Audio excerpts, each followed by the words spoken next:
Meu nome é Ana.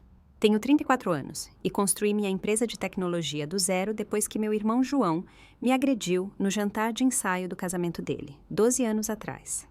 A esposa dele, Diana, me chamou de lixo e, em vez de me defender, João preferiu as mentiras dela. Ontem, eles apareceram na minha mansão à beira-mar em Angra dos Reis, com malas, parecendo desgastados e desesperados. Eles disseram: "Viemos morar com você." Eu apenas sorri e apertei o botão para trancar o portão.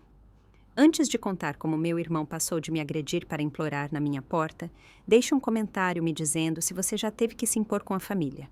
Não se esqueça de se inscrever para ouvir mais histórias sobre como superar a traição familiar. João e eu crescemos em um bairro modesto em Curitiba, onde a chuva parecia constante, mas nosso vínculo também era. Ele era 4 anos mais velho que eu e desde minhas primeiras lembranças levava a sério seu papel de irmão mais velho. Quando eu estava na 2ª série, um grupo de meninas da 4ª série decidiu que eu seria o alvo delas naquele ano. Elas puxavam meu cabelo, roubavam meu lanche e zombavam das minhas roupas de segunda mão. Em um dia particularmente chuvoso, elas me encurralaram perto do trepa-trepa e jogaram lama na minha mochila nova. A única que minha mãe conseguiu comprar naquele ano. Eu estava sentada lá, chorando, quando João, que estava na 6ª série, me viu do outro lado do pátio. Sem hesitar, ele marchou até lá, ficou entre mim e aquelas meninas, e disse que se elas tocassem na irmã dele de novo, iriam se arrepender. Ele não estava ameaçando com violência. Era apenas pura proteção de irmão mais velho que fez aquelas meninas se dispersarem. Naquela tarde, ele me ajudou a limpar minha mochila antes de chegarmos em casa, para que a mãe não se preocupasse. O casamento dos nossos pais sempre foi instável, mas eles tentavam esconder de nós. Quando fiz 14 anos, eles não conseguiram mais fingir. As brigas se tornaram mais altas, mais frequentes e, eventualmente, o pai se mudou. Mamãe caiu em uma depressão que a tornava fisicamente presente, mas emocionalmente ausente. Durante aqueles meses sombrios, João, então com 18 anos, assumiu a responsabilidade. Ele me levava para a escola, garantia que eu jantasse e até me ajudava com a lição de casa, apesar de ter suas próprias pressões do último ano do ensino médio. "Temos um ao outro, Aninha", ele dizia, usando seu apelido para mim. "Isso é tudo que importa." Enquanto eu me dedicava aos estudos, encontrando segurança nos livros e computadores, João se destacava nos esportes. Ele era o astro do time de basquete da escola, com ofertas de bolsas, mas recusou todas para ficar perto de casa, para ficar perto de mim. Ele se matriculou em uma faculdade particular local para poder continuar apoiando a mim e a mamãe. Tarde da noite, sentávamos no telhado, acessível pela janela do quarto dele, e falávamos sobre nossos sonhos. O meu era criar uma empresa de tecnologia que mudaria a forma como as pessoas se conectam. O dele era mais simples. Ele dizia que queria que trabalhássemos juntos um dia, para construir algo que fizesse o nome da nossa família significar algo positivo. As incríveis aventuras de Ana e João nos negócios. Ele brincava, gesticulando grandiosamente para o céu noturno, como se visse nossos nomes em luzes. Quando recebi minha carta de aprovação da USP com uma bolsa integral, João foi a primeira pessoa a quem contei. Em vez de ficar com ciúmes por eu estar indo para uma universidade de prestígio enquanto ele ficava em uma faculdade local, ele me pegou no colo e me girou em nossa pequena sala de estar. "Isso é só o começo, Aninha", ele disse, com os olhos brilhando de orgulho. "Você vai dominar São Paulo." A distância durante meus anos de faculdade foi difícil. Passamos de nos ver todos os dias para videochamadas mensais. Mas todo domingo, sem falta, ele ligava e conversávamos por horas sobre tudo e nada. Ele me mantinha com os pés no chão quando a pressão da USP se tornava esmagadora, e eu lhe dava a confiança para eventualmente transferir-se para uma universidade melhor para concluir seu curso de administração. Foi durante meu penúltimo ano que João conheceu Diana. Ela estava em sua aula de marketing, com cabelos loiros perfeitos e o tipo de confiança que vem de nunca ter ouvido um não. O relacionamento deles avançou rapidamente. Em 6 meses, ele a trazia para nossas videochamadas e ela parecia fazê-lo feliz. Ela ria de suas piadas e apoiava seus sonhos, ou assim parecia. Mas havia momentos, breves lampejos, em que eu via algo mais em seus olhos quando ela olhava para mim. Um cálculo, uma avaliação. No início, descartei como curiosidade natural sobre a irmã do namorado. Afinal, João falava muito de mim, talvez até demais. Durante um feriado prolongado no meu último ano, voei para Curitiba e finalmente conheci Diana pessoalmente. Ela me abraçou forte e me chamou de Cunha, o que deveria ter sido caloroso, mas de alguma forma não chegou aos seus olhos. Durante todo o jantar, ela manteve uma mão possessiva no braço de João, e quando ele e eu caíamos em nossas velhas piadas internas, o sorriso dela se contraía nos cantos. O João diz que vocês planejavam abrir um negócio juntos, disse ela durante a sobremesa, seu tom leve, mas seus olhos afiados. Que fofo, mas é claro, os planos mudam quando a gente cresce, não é? João não pareceu notar a alfinetada sutil, mas eu sim. Mesmo assim, sorri e concordei, não querendo criar tensão. Ele parecia feliz, e depois de tudo que ele sacrificou por mim, eu queria isso para ele mais do que qualquer coisa. Enquanto voava de volta para São Paulo, afastei meu desconforto. Toda família tem ajustes quando alguém novo entra em cena, eu disse a mim mesma. Diana estava apenas estabelecendo seu lugar na vida de João. Eu tinha certeza de que, uma vez que ela se sentisse segura, as sutis marcações de território desapareceriam. Eu não poderia estar mais errada. Depois de me formar com honras em ciência da computação pela USP, recusei várias ofertas de emprego lucrativas em São Paulo para voltar a Curitiba. Eu queria começar minha empresa de tecnologia na minha cidade natal, perto de João. Naquela época, ele havia concluído seu curso de administração e trabalhava em marketing para uma empresa local. Eu esperava que talvez nosso sonho de infância de trabalhar juntos ainda pudesse acontecer. Meu retorno coincidiu com o anúncio de noivado de João e Diana. Ele a pediu em casamento durante uma viagem de fim de semana a Campos do Jordão com um anel que, mais tarde, soube que custou 3 meses de seu salário. Quando eles me mostraram as fotos do pedido, notei que o anel era notavelmente semelhante a um que eu havia admirado em uma revista e mencionado a João anos atrás. Fiquei me perguntando se ele se lembrava ou se era coincidência. Estou tão feliz por vocês. Eu disse, e eu estava, apesar do nó crescente em meu estômago sempre que Diana me dava um de seus sorrisos apertados. Aluguei um pequeno escritório no centro de Curitiba e comecei a trabalhar 18 horas por dia para tirar minha startup do chão. Meu conceito era uma plataforma que revolucionaria como pequenas empresas se conectam com clientes em potencial, usando algoritmos para combinar serviços com necessidades. Eu estava sobrevivendo de macarrão instantâneo e café, mas era apaixonada pela minha visão. Sempre que eu compartilhava meu progresso com João durante nossos jantares semanais, Diana intervinha com perguntas que pareciam projetadas para destacar falhas potenciais. Mas a Amazon basicamente já faz a mesma coisa, certo? Ela perguntava, embora meu conceito fosse totalmente diferente. Isso parece tão complicado, você realmente acha que pessoas comuns vão entender? Era outra de suas favoritas, e sempre o sutil. É tão corajoso da sua parte recusar empregos de verdade por esse sonho. Apesar do interesse óbvio de João no meu projeto, Diana começou a agendar conflitos que fizeram nossos jantares semanais se tornarem mensais e depois esporádicos. Quando perguntei a João sobre se juntar à minha empresa como diretor de marketing, uma posição que teria utilizado suas habilidades perfeitamente, Diana interrompeu antes que ele pudesse responder. O João está focado na carreira dele agora, disse ela com firmeza. Ele não pode correr riscos com startups. Estamos economizando para comprar uma casa, afinal. O noivado mudou nossa dinâmica de maneiras que eu não havia previsto. Apesar da crescente tensão entre Diana e eu, ela me pediu para ser sua madrinha de honra. O pedido veio durante um almoço, com João sorrindo ao lado dela.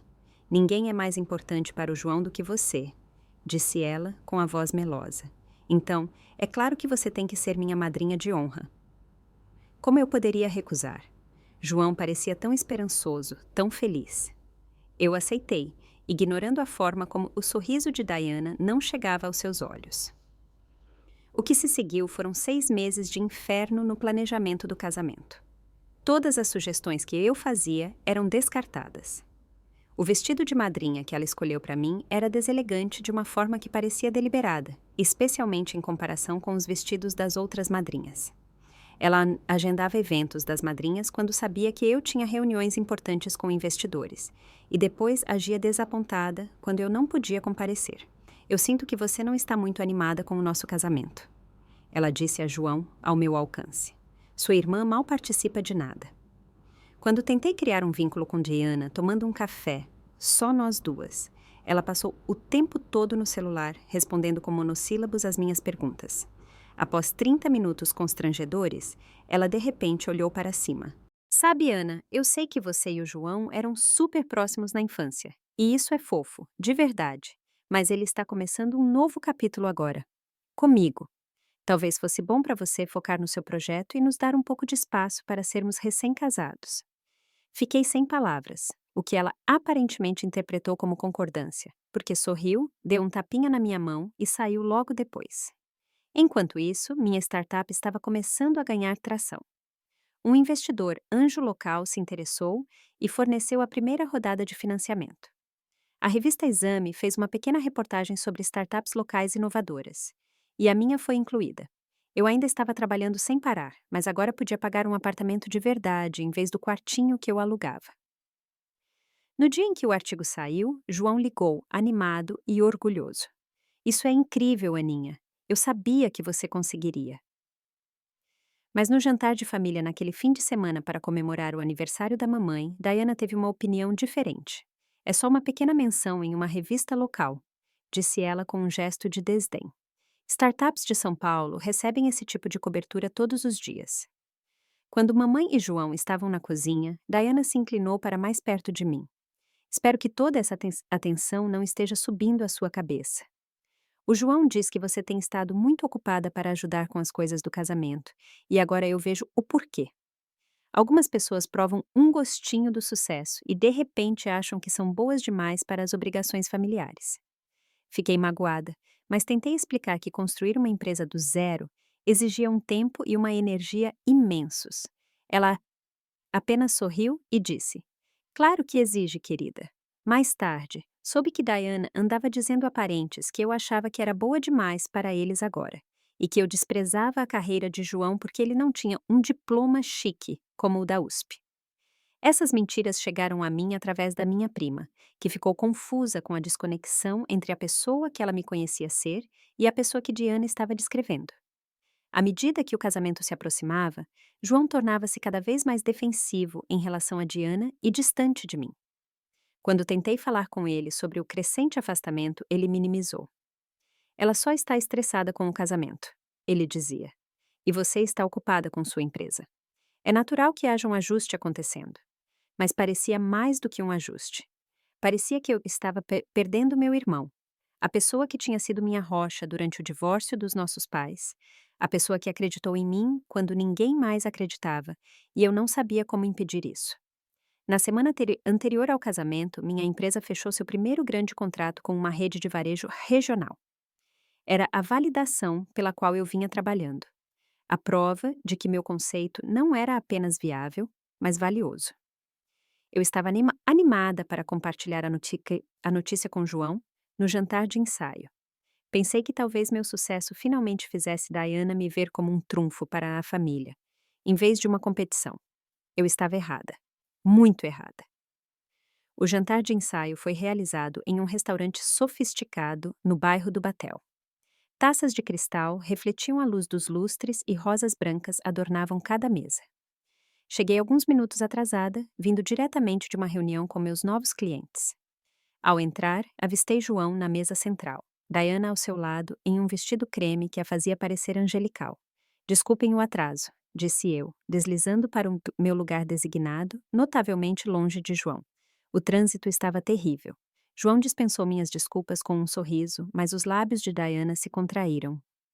Estávamos prestes a fazer o brinde sem você, disse ela, com a voz carregada de uma doçura falsa. Durante as entradas, tentei chamar a atenção de João, ansiosa para compartilhar minhas boas notícias, mas Diana o manteve ocupado em conversas com seus pais. Foi só quando o prato principal chegou que finalmente tive um momento. João, adivinha? Inclinei-me sobre a mesa, incapaz de conter minha empolgação. Lembra daquela rede de varejo que eu mencionei? Eles assinaram o contrato hoje. Por um breve momento, vi o velho João, seus olhos se iluminando com orgulho genuíno. Isso é incrível, Aninha. Eu sabia que você... Será que deveríamos verificar se o fotógrafo já chegou? Diana interrompeu, colocando a mão no braço de João. Estou preocupada com a iluminação para as fotos de família. A atenção de João mudou imediatamente. Seu momento de orgulho em mim foi esquecido. Tenho certeza que ele está aqui, mas posso verificar, disse ele, já pegando o telefone. Diana virou-se para mim com um sorriso forçado. Que bom sobre o seu projetinho, Ana. É bom ter hobbies. Minha empolgação murchou como um balão furado. Isso não era um hobby. Era minha carreira, meu sonho. Mas engoli a correção, não querendo criar uma cena no jantar de ensaio deles. Com o andamento do jantar, pedi licença para ir ao banheiro. Quando estava prestes a empurrar a porta, ouvi a voz de Diana de dentro, junto com duas de suas madrinhas. Juro que ela programa esses anúncios perfeitamente para roubar a atenção, dizia Diana, sua voz nítida e clara. Primeiro a reportagem naquela revista de negócios, logo antes do meu chá de panela. E agora, esse contrato bem antes do casamento. Ela parece legal, no entanto, ofereceu uma das madrinhas. Por favor, zombou Diana. Ela é uma nova rica tentando agir como se fosse especial por causa de alguma startup de tecnologia. Você viu os sapatos dela? Da liquidação da estação passada. E ela acha que vai construir a próxima Amazon. João se sente obrigado a apoiar suas pequenas ilusões por causa da infância deles. Mas estou tão cansada dela tentando me superar a cada passo. Eu fiquei paralisada do lado de fora da porta. As palavras me cortando como golpes físicos. Nova rica. Tentando superá-la. Eu nunca havia pensado em nosso relacionamento como uma competição. Em vez de entrar e confrontá-la na frente de suas madrinhas, voltei silenciosamente para a mesa, minha mente girando. Durante o resto do jantar, não consegui me concentrar nas conversas ao meu redor. As palavras de Diana ecoavam em minha cabeça, junto com memórias de cada comentário desdenhoso, cada conflito de agenda, cada sutil sabotagem do meu relacionamento com João. Depois do jantar, enquanto os convidados socializavam com bebidas, encontrei Diana momentaneamente sozinha perto da mesa de sobremesas. Esta era a minha chance de abordar o que eu tinha ouvido, em particular, longe da multidão. Diana, podemos conversar por um momento? Perguntei, mantendo minha voz baixa e calma. Ela se virou, a surpresa cintilando em seu rosto, antes que sua máscara habitual de amabilidade retornasse. Claro, Cunha. O que foi? Eu a levei para um canto tranquilo do pátio do restaurante. Eu ouvi o que você disse no banheiro mais cedo, disse diretamente, sobre eu ser uma nova rica e tentar roubar a atenção de você. Sua expressão mudou de choque para raiva defensiva em um instante. Você estava me espionando? Eu estava indo ao banheiro e ouvi você pela porta, esclareci. Mas esse não é o ponto. Eu nunca tentei competir com você, Diana. Eu sempre quis apenas fazer parte da vida do meu irmão e ter um bom relacionamento com você. Ah, é? Ela zombou, abandonando completamente a fachada agradável. É por isso que você teve que anunciar seu grande contrato hoje à noite, no meu jantar de ensaio? É por isso que você teve que voltar para Curitiba, em vez de ficar em São Paulo com seus amigos chiques da USP? Eu voltei porque Curitiba é minha casa, disse eu, lutando para manter a compostura. E porque eu queria estar perto do João. Ele não precisa mais de você. Ela sibilou, sua voz baixa, mas venenosa. Ele me tem agora. Eu sou a família dele. Você é apenas a irmãzinha carente que não consegue desapegar. Isso não é justo, eu disse, sentindo as lágrimas se acumulando por trás dos meus olhos. João e eu sempre fomos próximos. Há espaço na vida dele para nós duas. Será? Ela desafiou. Porque de onde eu estou, você está constantemente tentando desviar a atenção dele de mim, do nosso futuro. Sua pequena aventura de negócios, seus jantares semanais, suas piadas internas. É patético, na verdade. Suas palavras atingiram com precisão, mirando inseguranças que eu nem sabia que tinha. Será que eu estava me apegando demais ao meu relacionamento com João? Será que eu estava falhando em respeitar os novos limites de seu futuro casamento? Antes que eu pudesse responder, o rosto de Diana de repente se contorceu e lágrimas brotaram em seus olhos. Fiquei momentaneamente confusa com a mudança abrupta até ouvir passos atrás de mim. O que está acontecendo aqui? A voz de João estava tensa de preocupação enquanto ele se aproximava, os olhos fixos nas lágrimas de Diana. Eu estava apenas... Comecei, mas Diana me interrompeu com um soluço. Ela disse que minha família não é boa o suficiente para você, chorou Diana, virando-se para João. Ela disse que estou tentando cortá-la da sua vida, quando eu fiz de tudo para incluí-la. Eu a fiz madrinha de honra, a convidei para tudo e ela ainda me odeia. O quê? Eu engasguei, atordoada pela mentira descarada. Não foi nada disso que eu disse. Os olhos de João, geralmente quentes quando olhavam para mim, tornaram-se frios e duros. Eu já ouvi o suficiente, disse ele, movendo-se para colocar um braço ao redor de Diana. Eu vi você se afastando deste casamento por meses, Ana. Você está sempre ocupada demais. Sempre tem alguma desculpa. Isso não é justo, protestei. Eu venho construindo uma empresa do zero. Você sabe quanto trabalho isso exige. O que eu sei, disse João, sua voz se elevando, é que você nunca deu uma chance a Diana. Você tem ciúmes desde o primeiro dia em que encontrei outra pessoa para me importar além de você. A acusação me atingiu como um golpe físico. Isso não é verdade, sussurrei. Não é? Ele desafiou. Toda vez que estamos juntos, você encontra uma maneira de trazer a conversa de volta para você, para sua empresa, para suas conquistas. Eu pensei que você ficaria orgulhoso, eu disse, minha voz falhando. Você sempre disse que construiríamos algo juntos. Isso foi antes de você decidir que era boa demais para todo mundo, ele retrucou. Diana ainda chorava suavemente em seu ombro, mas eu peguei o mais breve lampejo de triunfo em seus olhos quando João não estava olhando. João, por favor. Eu estendi a mão para o braço dele. Ela está te manipulando. Ela me chamou de lixo no banheiro. Pergunte às madrinhas dela, elas estavam lá. Seu rosto escureceu ainda mais. Agora você está chamando minha noiva de mentirosa? Estou te contando o que aconteceu, insisti, o desespero se infiltrando em minha voz. O que aconteceu em seguida ainda está gravado em minha memória.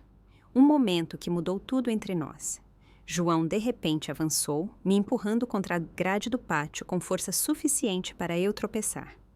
Seu rosto estava contorcido, com uma raiva que eu nunca tinha visto dirigida a mim antes. Você sempre foi egoísta. Ele cuspiu, sua voz baixa e perigosa. Sempre pensando em você primeiro. Bem, eu cansei de te colocar em primeiro lugar.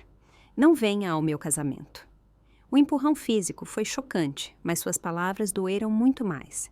Eu me apoiei na grade, ciente de que vários convidados haviam notado a comoção e estavam observando.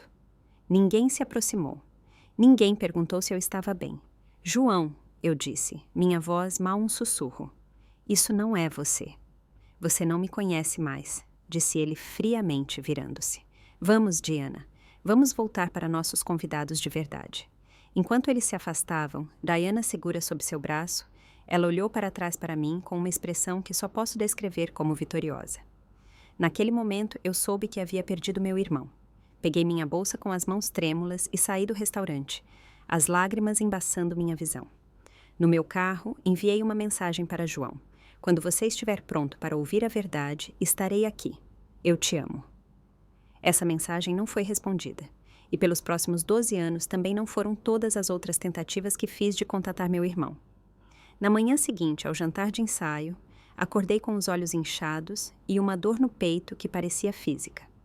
Meu celular não mostrava chamadas perdidas ou mensagens de João. Em vez disso, havia uma mensagem de grupo de Diana para todas as madrinhas, afirmando que, devido a problemas familiares, eu não participaria mais do casamento. Ninguém entrou em contato para ouvir o meu lado da história. Naquele dia, mergulhei no trabalho com um novo tipo de desespero. Se meu irmão podia me descartar tão facilmente, eu construiria uma vida onde não precisaria de ninguém. Minha empresa se tornaria meu foco, minha identidade, minha família. Os primeiros 3 meses foram os mais difíceis. Desenvolvi uma rotina que não deixava espaço para o luto. Acordar às 5h, trabalhar até meia-noite, desabar em um sono sem sonhos, repetir. Perdi peso. Minha pele ficou pálida, mas minha empresa floresceu sob minha atenção implacável. A ironia não me escapou de que o próprio sucesso que Diana ressentia era agora minha tábua de salvação. 6 meses após o casamento, tentei entrar em contato com João novamente. Enviei um e-mail simples. Sinto sua falta. Podemos conversar? A resposta veio 3 dias depois, não de João, mas de Diana, usando a conta de e-mail dele. João seguiu em frente. Por favor, respeite os desejos dele e pare de contatá-lo. Através da nossa mãe, soube que Diana havia convencido João de que eu era tóxica para o casamento deles, que eu sempre tive ciúmes do relacionamento dele, que eu havia tentado deliberadamente arruinar o casamento deles. Mamãe tentou mediar, explicar que Diana estava distorcendo as coisas, mas João a calou também. Você sempre ficou do lado da Ana, ele disse a ela, criando mais um racha em nossa família já fraturada. Meu primeiro investidor, Marcos, tornou-se não apenas um parceiro de negócios, mas um amigo que me viu passar por aqueles dias sombrios. Canalize isso, ele aconselhou quando confiei nele sobre João. Pegue essa dor e transforme-a em impulso. O sucesso é a melhor vingança. Eu segui seu conselho, talvez bem demais. Em 2 anos, minha empresa cresceu de uma pequena startup para um player regional no cenário tecnológico. Mudamos para escritórios maiores, contratamos 20 funcionários e garantimos uma segunda rodada de financiamento. Fui destaque na lista 30 abaixo de 30 da revista Exame. Enviei uma cópia para o endereço de João, sem bilhete. Foi devolvida, sem abrir. No 3º ano da nossa separação, nosso avô materno faleceu. O funeral foi a primeira vez que vi João desde o jantar de ensaio. Ele estava do lado oposto do túmulo. Diana ao seu lado, de preto inadequadamente sombrio, a mão protetoramente em sua barriga levemente inchada. Minha primeira sobrinha, ou sobrinho, percebi com uma pontada de luto por tudo o que estava perdendo. Aproximei-me deles após a cerimônia, a esperança vibrando em meu peito, apesar de tudo. João, disse eu, minha voz firme por pura força de vontade. Sinto muito pelo vovô. Ele me olhou como se eu fosse uma estranha, acenou brevemente com a cabeça e guiou Diana para longe, sem uma palavra. Naquela noite, chorei pela primeira vez em meses. Através da mamãe, soube do nascimento da minha sobrinha, Lia. Depois, 2 anos depois, meu sobrinho Nicolas. Enviei presentes para ambos os nascimentos e todos os aniversários seguintes.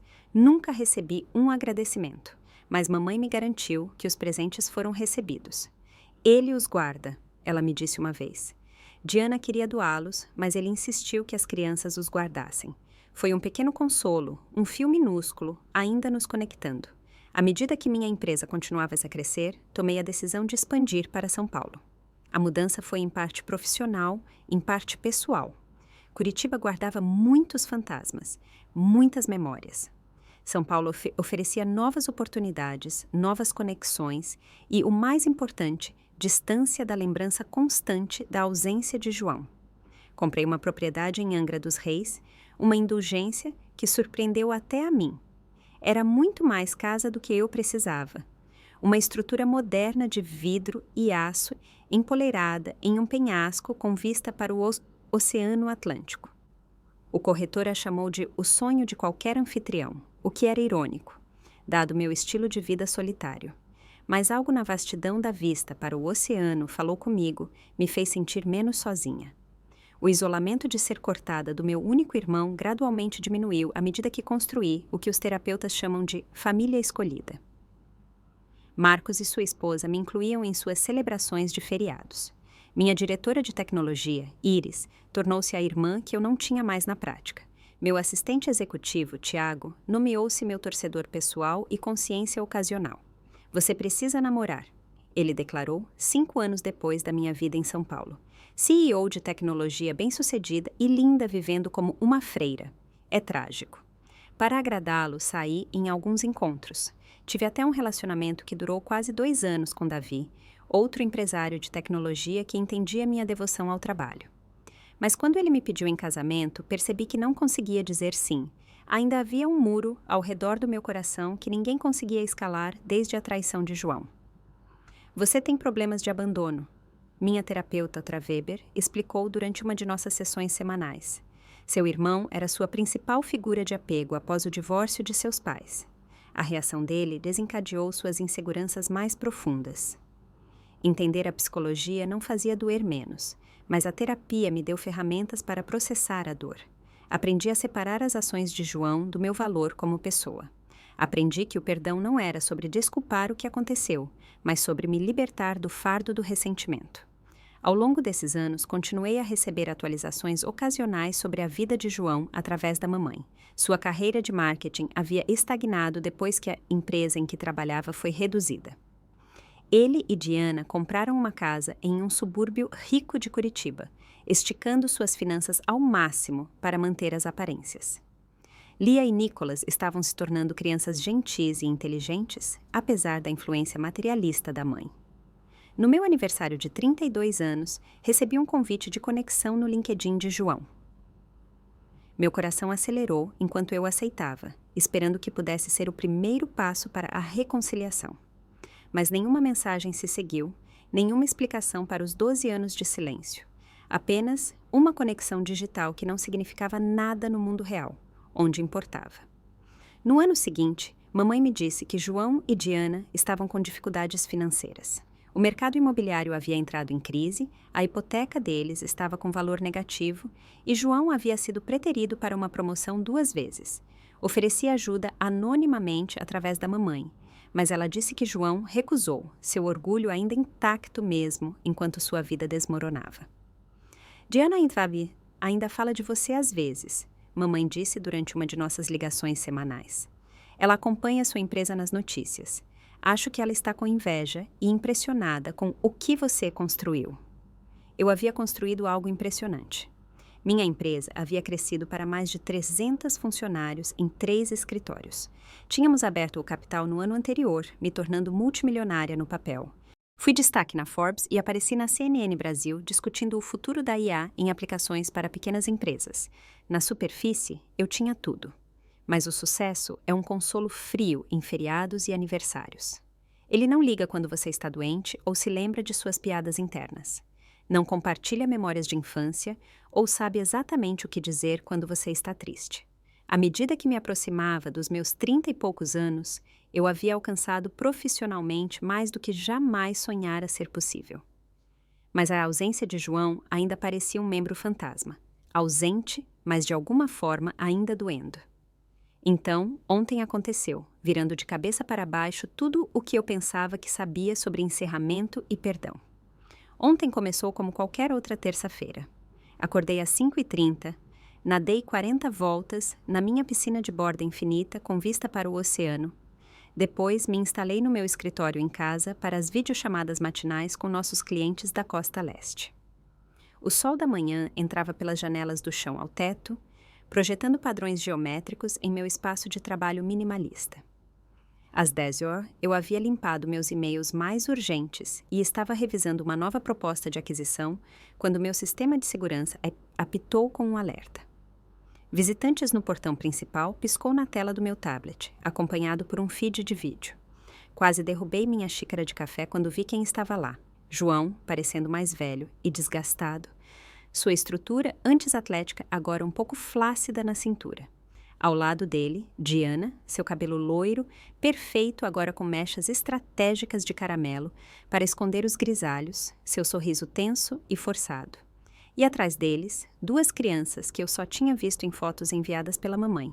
Lia, agora com 11 anos, com os cabelos escuros e olhos sérios de João, e Nicholas, com 9, se mexendo nervosamente e chutando o cascalho da entrada. Meu coração martelava contra minhas costelas com tanta força que eu podia ouvi-lo em meus ouvidos. 12 anos. 12 anos de silêncio.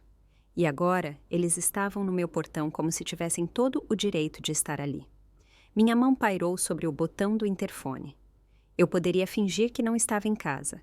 Poderia fazer meu serviço de segurança dizer-lhes para irem embora. Eu tinha todo o direito de recusar a entrada deles, depois de tudo o que aconteceu. Mas algo na postura de João, uma queda de ombros derrotada que eu nunca tinha visto antes, me fez apertar o botão. Já estou descendo, eu disse, minha voz notavelmente firme, apesar do terremoto acontecendo dentro de mim. Levei um momento para me recompor, verificando meu reflexo no espelho do corredor. Aos 34 anos, eu parecia diferente da última vez que João me vira. Mais confiante, mais polida. A jovem assustada e magoada do jantar de ensaio havia sido substituída por alguém mais forte, alguém que construiu um império das cinzas daquela dor. A caminhada pela minha longa entrada curva até o portão pareceu como caminhar para minha própria execução. Cada passo me aproximava de confrontar o passado que eu tanto tentei deixar para trás. Quando cheguei ao portão, meu choque inicial havia se solidificado em uma casca protetora de compostura. De perto, João parecia ainda mais desgastado do que na câmera de segurança. Linhas finas marcavam os cantos de seus olhos e um sulco permanente se instalara entre suas sobrancelhas. O sorriso forçado de Diana vacilou quando ela me viu, seus olhos rapidamente fazendo um inventário do meu suéter de cachemira, jeans de grife e os discretos brincos de diamante em minhas orelhas, todas as evidências do sucesso que ela um dia desdenhou. Por um longo momento, nenhum de nós falou. As crianças se mexiam desconfortavelmente no silêncio. Ana, João finalmente disse, meu nome soando estranho em sua voz depois de tantos anos. Você está ótima. Obrigada, respondi, não retribuindo o elogio porque teria sido uma mentira. Ele não parecia ótimo. Ele parecia exausto e estressado. Isso é inesperado. Outro silêncio constrangedor se seguiu antes de Diana dar um passo à frente, seu sorriso se alargando para algo quase maníaco. Sua casa é linda. Ela elogiou, gesticulando para a estrutura moderna visível no topo da entrada. Nós a vimos naquela reportagem da Casa Vogue no ano passado. É ainda mais impressionante pessoalmente. Eles vinham acompanhando minha vida em revistas enquanto me excluíam da deles. A ironia não me passou despercebida. O que os traz a Angra? Perguntei, direcionando a pergunta a João, embora suspeitasse que já sabia a resposta. Ele pigarreou, olhando para qualquer lugar, menos diretamente para mim. Tivemos alguns problemas ultimamente. Ele começou, sua voz mais áspera do que eu lembrava. Perdi meu emprego há cerca de 6 meses. A empresa foi comprada e eles eliminaram todo o meu departamento. Sinto muito por ouvir isso, eu disse, e apesar de tudo, eu sentia. Temos lutado para manter a hipoteca em dia. Ele continuou, as palavras claramente difíceis para ele dizer. O banco... Eles executaram a hipoteca no mês passado. Diana interveio, sua voz aguda com um brilho falso. Temos ficado com amigos, mas você sabe como é, abusando da hospitalidade. Ela riu, um som quebradiço. Então nos lembramos que você tem este lugar maravilhoso com provavelmente uma dúzia de quartos de hóspedes. João, pelo menos, teve a decência de parecer desconfortável com a franqueza dela. O que a Diana quer dizer é: estamos em uma situação difícil e esperamos por um novo começo. O Rio tem melhores oportunidades para minhas habilidades e as crianças realmente precisam de um pouco de estabilidade agora. Olhei para Lia e Nicholas, que assistiam a essa troca com as expressões cansadas de crianças que testemunham problemas de adultos há muito tempo. Meu coração doeu por eles, participantes inocentes nas más decisões de seus pais. Então, vocês vieram visitar? Perguntei, deliberadamente obtusa, forçando-os a articular exatamente o que estavam pedindo. O sorriso de Diana vacilou novamente. Bem, na verdade, esperávamos poder ficar aqui, só até nos reerguermos. Alguns meses, talvez. Afinal, somos família, acrescentou João, finalmente encontrando meus olhos com o que parecia ser uma esperança genuína. Família? A palavra pairou no ar entre nós, carregada com 12 anos de ausência. Foi então que notei o carro estacionado atrás deles na rua, lotado até o teto com malas e caixas. Eles não vieram para pedir. Eles vieram supondo que eu diria sim, supondo que a obrigação familiar superaria 12 anos de silêncio e dor. Vocês querem se mudar para cá? Afirmei, categoricamente, não como uma pergunta. Apenas temporariamente. Diana me assegurou rapidamente, embora a quantidade de bagagem em seu carro sugerisse o contrário. Já matriculamos as crianças na escola local. João tem algumas entrevistas promissoras agendadas. Eles fizeram todos esses arranjos sem sequer falar comigo primeiro, sem nem mesmo um telefonema para sondar o terreno. A audácia era de tirar o fôlego. Eu sei que isso é repentino, disse João, aparentemente lendo a incredulidade em meu rosto. E sei que temos muito o que conversar, muita água debaixo da ponte, mas estamos realmente em apuros aqui, Aninha. O apelido de infância não usado por 12 anos me atingiu como um golpe físico. Como ele ousa invocar nossa proximidade agora, quando isso serve a seu propósito? Diana se aproximou do portão, sua expressão mudando para uma de contrição praticada. Eu sei que você e eu tivemos nossas diferenças no passado, disse ela, baixando a voz para um tom confidencial. Mas isso foi há tanto tempo, apenas mal-entendidos bobos. Todos nós amadurecemos desde então, não é? Mal-entendidos bobos. como se ela não tivesse deliberadamente criado uma barreira entre mim e meu irmão, como se ele não tivesse me empurrado e me cortado de sua vida por 12 anos. Então, pode abrir o portão? Perguntou Diana, seu tom impaciente traindo a insinceridade de seu pedido de desculpas. As crianças estão cansadas da viagem e temos muita coisa para desempacotar. Eu fiquei ali, o sol quente nas minhas costas, olhando para a família que meu irmão havia escolhido em vez de mim. Agora, esperando que eu os recebesse de braços abertos porque precisavam de algo de mim. A decisão que tomei naquele momento definiria não apenas nosso relacionamento daqui para frente, mas o tipo de pessoa em que eu me tornei nos anos de nossa separação. Respirei fundo, sentindo a brisa do oceano em minha pele, ganhando um momento para processar o turbilhão de emoções dentro de mim. Memórias passaram pela minha mente. João me defendendo de valentões, sentados no telhado planejando nosso futuro. O choque de suas mãos me empurrando contra aquela grade. 12 aniversários, sem uma ligação. 12 natais sem meu irmão. Antes de eu decidir qualquer coisa, eu disse cuidadosamente: preciso te perguntar uma coisa, João. Encarei seus olhos diretamente. Você alguma vez acreditou em mim sobre o que aconteceu naquela noite? Sobre o que a Diana realmente disse? João se mexeu desconfortavelmente, olhando para a Diana, cujo sorriso havia congelado no lugar. As crianças observavam com expressões curiosas, claramente não familiarizadas com essa história. João começou, depois parou, limpando a garganta. Eu fiquei do lado da minha esposa, é o que os maridos fazem. Não foi isso que eu perguntei, insisti, mantendo minha voz nivelada. Você alguma vez considerou que eu poderia estar dizendo a verdade? Diana interveio antes que ele pudesse responder. Isso é tudo água debaixo da ponte agora, disse ela, com um gesto de desdém. História antiga. Éramos todos mais jovens, mais dramáticos. O que importa é a família ficar unida agora, certo? Eu a ignorei, mantendo meu foco em João. 12 anos, João. 12 anos sem uma palavra sua, sem ligações no meu aniversário. Nenhuma resposta quando o vovô morreu e eu te procurei. Nada quando a de mamãe teve aquele susto com o câncer 3 anos atrás. Você sabe sobre isso? Ele perguntou, a surpresa evidente em sua voz. Claro que eu sei. Eu voava para lá todo fim de semana durante os tratamentos dela. Onde você estava? Diana disse. A mamãe não queria nos preocupar. Ele murmurou, outra peça do quebra-cabeça se encaixando. Podemos conversar sobre isso lá dentro?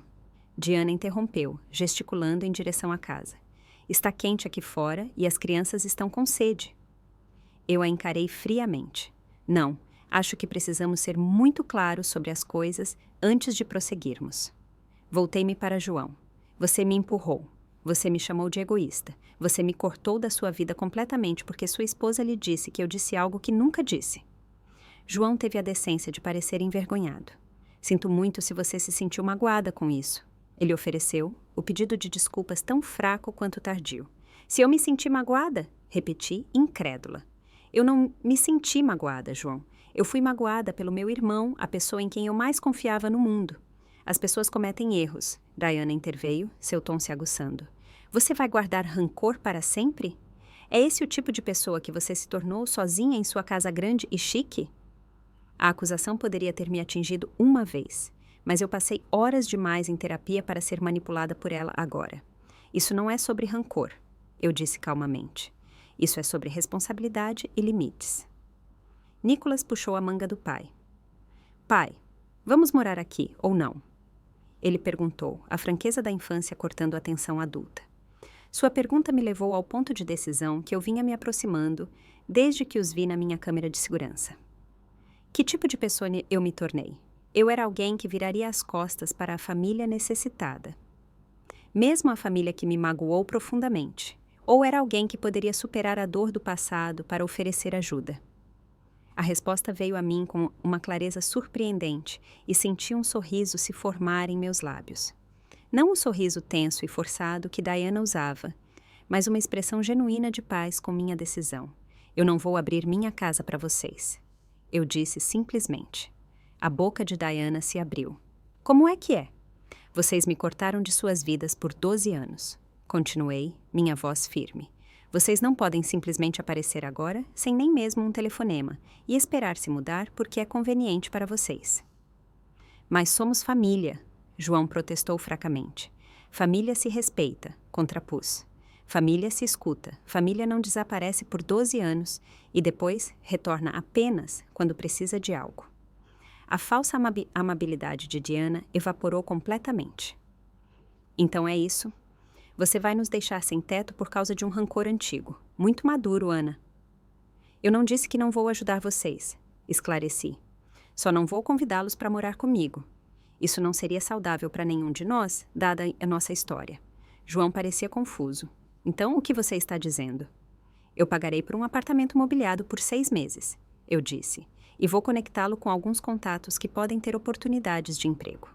Isso deve lhes dar tempo para se reerguerem sem a pressão dos custos imediatos de moradia. A oferta pairou no ar entre nós. Era generosa por qualquer padrão objetivo, mas não o que eles vieram esperando. O rosto de Diana corou de raiva. Não precisamos da sua caridade, ela retrucou. Não é caridade, respondi uniformemente. É família ajudando família, mas com limites apropriados. Você sempre se achou melhor que a gente. Diana sibilou, sua máscara caindo completamente. A senhorita perfeita com sua empresa de tecnologia e sua mansão no oceano. Mãe, Lia interrompeu parecendo mortificada. Para com isso. A simples advertência de sua filha pareceu desinflar Diana um pouco. Ela cruzou os braços e se virou, deixando João responder. Ele parecia dividido, o orgulho lutando com a necessidade prática. Eu não sei o que dizer. Ele finalmente admitiu. Diga obrigado, sugeriu Lia, baixinho, ganhando um olhar furioso de sua mãe. As crianças não deveriam sofrer por causa de conflitos de adultos. Eu disse, olhando para minha sobrinha e sobrinho adequadamente pela primeira vez. Eu gostaria de conhecê-los, se for algo que eles queiram também. Poderíamos começar com um almoço neste fim de semana, em algum lugar neutro. O rosto de Lia se iluminou. Você é mesmo nossa tia? A que manda os livros todo aniversário. Eu assenti, um nó se formando em minha garganta. Sou eu mesma. Seus presentes são sempre os melhores, Nicholas interveio. Muito melhores que os suéteres que pinicam da vovó Silva. Apesar de tudo, eu ri, e por um breve momento, João também. Nossos olhos se encontraram em divertimento compartilhado, como costumavam fazer há muito tempo. Vou pedir ao meu assistente para providenciar o apartamento, eu disse, trazendo a conversa de volta às questões práticas. Ele enviará os detalhes por mensagem e coordenará a assinatura do contrato. Vocês podem se mudar já amanhã. E em troca, você quer o quê? Perguntou Diana, desconfiada. Eu não quero nada em troca, eu disse, mas espero honestidade e respeito daqui para frente. Não serei manipulada ou explorada, não de novo. João assentiu lentamente. Isso é justo, disse ele. E pela primeira vez desde que chegaram, senti que ele estava realmente me vendo, não apenas o que eu poderia fazer por ele. E João, acrescentei, quando você estiver pronto para conversar sobre o que realmente aconteceu há 12 anos, estarei aqui para ouvir. Ele desviou o olhar, mas assentiu novamente, um reconhecimento silencioso de que ainda havia verdades a serem enfrentadas. Alcancei o painel de controle ao lado do portão e apertei o botão que o trancaria com segurança. A ação simbólica não passou despercebida por nenhum de nós. Eu estava ajudando, mas nos meus termos, com limites claros. Entrarei em contato sobre o apartamento, eu disse, dando um passo para trás, e sobre o almoço com as crianças. Enquanto me virava para subir a entrada, ouvi Lia me chamar. Tia Ana, obrigada. 2 palavras simples, mas que aqueceram algo em mim que estava frio há muito tempo. Levantei a mão em reconhecimento sem olhar para trás, cada passo na entrada curva parecendo mais leve que o anterior. Pela primeira vez em 12 anos, me senti verdadeiramente livre do peso da rejeição de João. Não porque eu o havia rejeitado em troca, mas porque encontrei uma maneira de ajudar sem comprometer meu autorrespeito. Não era perdão, ainda não, mas era um primeiro passo em um novo caminho. E quando cheguei à minha porta da frente e olhei para o portão, onde eles ainda estavam, percebi que a vista para o oceano que eu achava tão curativa não era a única coisa vasta e bela em minha vida. O futuro se estendia diante de mim com novas possibilidades, novas conexões, talvez até um relacionamento reconstruído com meu irmão, se ele estivesse disposto a fazer o trabalho. Entrei em minha casa e fechei a porta atrás de mim, não com a finalidade de excluí-los, mas com a paz de saber que mantive meus limites enquanto ainda estendia a mão. Era o suficiente por enquanto. O resto se desenrolaria em seu próprio tempo. Acordei esta manhã com o som suave das ondas quebrando nas falésias abaixo da minha casa. O sol da Califórnia, entrando pelas janelas. Eu deliberadamente as deixei sem cortinas na noite anterior. Pela primeira vez em anos, dormi profundamente, sem os sonhos inquietos que geralmente me atormentavam. Meu primeiro pensamento foi em João, Diana e as crianças. Será que fiz a coisa certa? Uma pequena voz de culpa sugeriu que eu deveria simplesmente ter aberto minha casa para eles, independentemente do nosso passado. Afinal, não é isso que a família faz? Mas uma voz mais forte, cultivada através de anos de terapia e autorreflexão, me tranquilizou que limites não são muros. São pontes que permitem que relacionamentos existam sem causar danos. Durante minha sessão de terapia matinal, a doutora Weber validou essa perspectiva. Você ofereceu uma ajuda significativa sem sacrificar seu bem-estar emocional, disse ela. Isso não é apenas saudável para você, mas modela limites saudáveis para as crianças. Ao meio-dia, meu assistente Tiago havia providenciado um apartamento mobiliado de 3 quartos em um bairro agradável, perto de boas escolas. O contrato foi assinado em nome da minha empresa. O aluguel, pago por 6 meses adiantados. Pedi a ele que entregasse as chaves no hotel onde João e sua família estavam hospedados, junto com uma cesta de boas-vindas contendo itens essenciais e algumas guloseimas para as crianças. Você é uma pessoa melhor do que eu seria, comentou Tiago enquanto saía com as chaves. Se meu irmão tivesse me ignorado por 12 anos, eu o teria deixado se virar sozinho. Mas essa era a questão sobre a dor. Ou ela te endurece completamente, ou te ensina compaixão. Em algum ponto da minha jornada, eu escolhi a última, embora não sem limites apropriados. Naquela tarde, contatei a equipe jurídica da minha empresa para elaborar um acordo simples para a assistência financeira que eu estava fornecendo, não porque eu não confiasse em João, mas porque a clareza evita mal-entendidos. O documento especificava o prazo de 6 meses com provisões para estendê-lo, se necessário, desde que certas condições fossem atendidas, principalmente terapia familiar para todos nós. Se fôssemos reconstruir qualquer tipo de relacionamento, precisaríamos de orientação profissional para navegar na confiança danificada e na mágoa não resolvida. João ligou naquela noite, enquanto eu assistia ao pôr do sol do meu terraço. Pegamos as chaves, disse ele, sua voz sem jeito, mas sincera. Isso é muito generoso, Ana. As crianças estão animadas por terem seus próprios quartos novamente. Fico feliz, respondi, sentindo que ele tinha mais a dizer. Após uma pausa, ele continuou. A Diana não está feliz com a condição da terapia no acordo. Não é negociável, eu disse firmemente. Não podemos fingir que o passado não aconteceu. Se vamos ter algum tipo de relacionamento daqui para frente, precisamos lidar com isso honestamente. Outra longa pausa. Eu sei, ele finalmente admitiu. E talvez seja a hora. A Lia vive fazendo perguntas sobre por que nunca te vimos todos esses anos. Estou ficando sem desculpas que não me façam parecer o vilão. Porque você foi o vilão, eu disse, não de forma cruel, pelo menos naquele capítulo da nossa história. Para minha surpresa, ele riu suavemente. É, acho que fui. A admissão, por mais simples que fosse, pareceu o primeiro tijolo removido de um muro muito alto. Combinamos de nos encontrar naquele fim de semana em um restaurante casual à beira-mar, território neutro para nossa primeira interação familiar real. Cheguei cedo, selecionando uma mesa com vista para a área de recreação infantil na praia.